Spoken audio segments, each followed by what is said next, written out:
Do you know? The economist who changed history.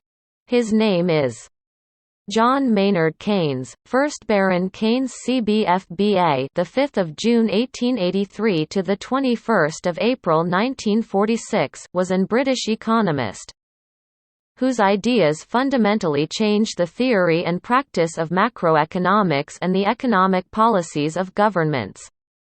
Keynes, contrary to the economic thinking of respecting market mechanisms and opposing human intervention since Adam Smith in the 18th century, he advocated that the government should actively play the role of economic helmsman, and use fiscal and monetary policies to fight economic recession and even economic depression. Keynes originally studied mathematics and was interested in philosophy. In 1921, Keynes published The Probability of a General Theory, a treatise on probability. Depth study of probability theory, philosophy and foundations of mathematics. Keynes criticized the classical interpretation of probability theory in the book, thinking that probability should be understood as a logical relationship between hypothesis and evidence, which laid the foundation for the later school of probability logic. The well-known mathematician Bertrand Russell praised this book. It is undoubtedly an important work on probability theory for a long time. And it cannot be praised too much, because economist Alfred Marshall encouraged and began to study economics. Keynes built on and greatly refined earlier work on the causes of business cycles. His ideas are the basis for the school of thought known as Keynesian economics, and its various offshoots, and its influence continues to this day. Keynes was not only a theorist, but also a practitioner. He used to work in the Indian Affairs Department of the British Ministry of Finance, as an economics lecturer at King's College, Cambridge University. Founded the Political Economy Club and won the Adam Smith Award for his original book Methods of Index Compilation, and served as Economics Editor-in-Chief of magazine.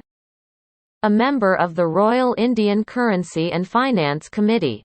On the other hand, Keynes' thinking is an effective countermeasure during the worldwide economic depression from the 1920s to the 1930s, as well as the policy thinking that built up many capitalist societies from the 1950s to the 1960s.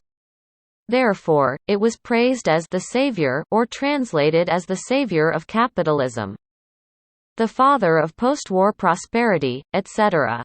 During the Great Depression of the 1930s, Keynes spearheaded a revolution in economic thinking, challenging the ideas of neoclassical economics that held that free markets would, in the short to medium term, automatically provide full employment, as long as workers were flexible in their demands of wage. He argued that aggregate demand, total spending in the economy, determined the overall level of economic activity, and that inadequate aggregate demand could lead to prolonged periods of high unemployment. Keynes advocated the use of fiscal and monetary policies to mitigate the adverse effects of economic recessions and depressions. He detailed these ideas in his magnum opus, The General Theory of Employment, Interest and Money, published in 1936. By the late 1930s, leading Western economies had begun adopting Keynes's policy recommendations.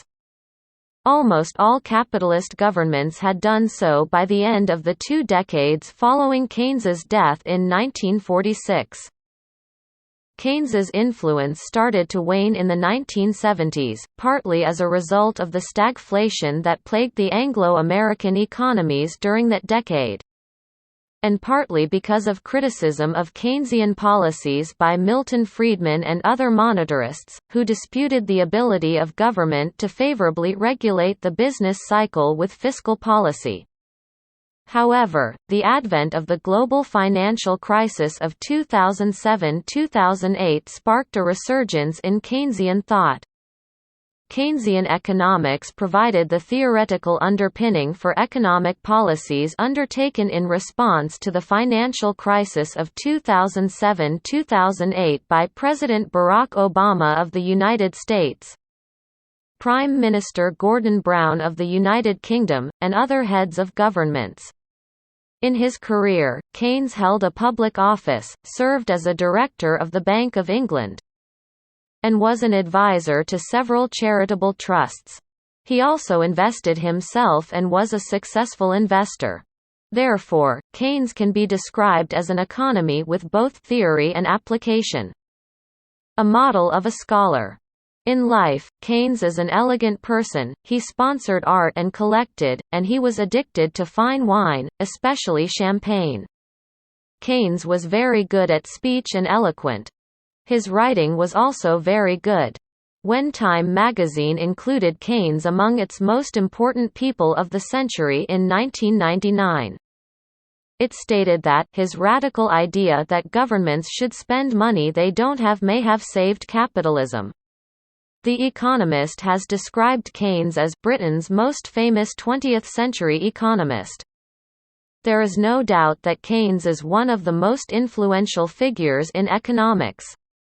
His main work, The General Theory of Employment, Interest and Money, published in 1936, caused a revolution in economics. This work has had a profound impact on people's perceptions of economics and the role of government in social life. As written at the end of the book. But apart from this contemporary mood, the ideas of economists and political philosophers, both when they are right and when they are wrong, are more powerful than is commonly understood. Indeed, the world is ruled by little else. Practical men, who believe themselves to be quite exempt from any intellectual influences, are usually the slaves of some defunct economist. Madmen in authority, who hear voices in the air, are distilling their frenzy from some academic scribbler of a few years back. I am sure that the power of vested interests is vastly exaggerated compared with the gradual encroachment of ideas. Not indeed, immediately, but after a certain interval. For in the field of economic and political philosophy there are not many who are influenced by new theories after they are 25 or 30 years of age. So that the ideas which civil servants and politicians and even agitators apply to current events are not likely to be the newest. But, soon or late, it is ideas, not vested interests, which are dangerous for good or evil.